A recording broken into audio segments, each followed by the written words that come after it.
मार दी ओहिरा गोली। पागल भइल दूसरा टोली, घायल भइल चमटोली। पागल भइल दूसरा टोली, घायल भइल चमटोली।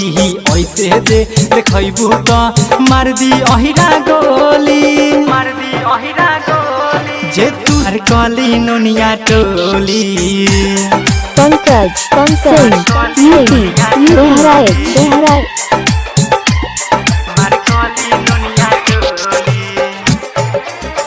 गोरे गोरे गाल पजिला गइल हिल, नागिन जैसन चाल पजियल भइल मुस्किल।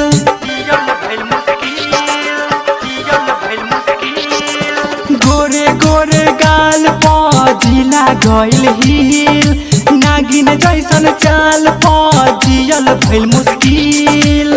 होठवा के लाली देखी, कानवा के बाली देखी, गलिया गुलाबी देखी रानी। जे तू सर कैबू मार कली नुनिया टोली। जे तू सर कई मार कली नुनिया टोली। ऐसे जे देखैबू त मार दी पहिरा गोली। पागल भइल भंटोली, घायल भइल हजम टोली। ऐसे जे देखैबू त मार दी ओहिरा गोली। जे तू सर मार कली नुनिया टोली। राइटर सुमित अजय से आके गोरी मिल, अमित आयुष राज के दे द आपन दिल।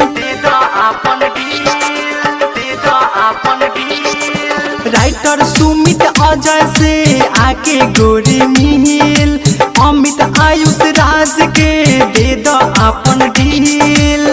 उमर 16 साल भइल, रेशम जैसन बाल भइल, दियल सबके काल भइल रानी। जे तू कली नुनिया टोली। जे तू ऐसे जे देखैबू त मार दी पहिरा गोली। पागल भइल कानू टोली, घायल भइल कोइरी टोली। ऐसे जे देखैबू त मार दी ओहिरा गोली। कली नुनिया टोली।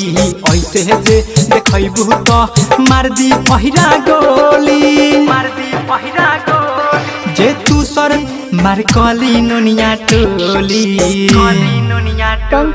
पंकज यूपी बहराइच।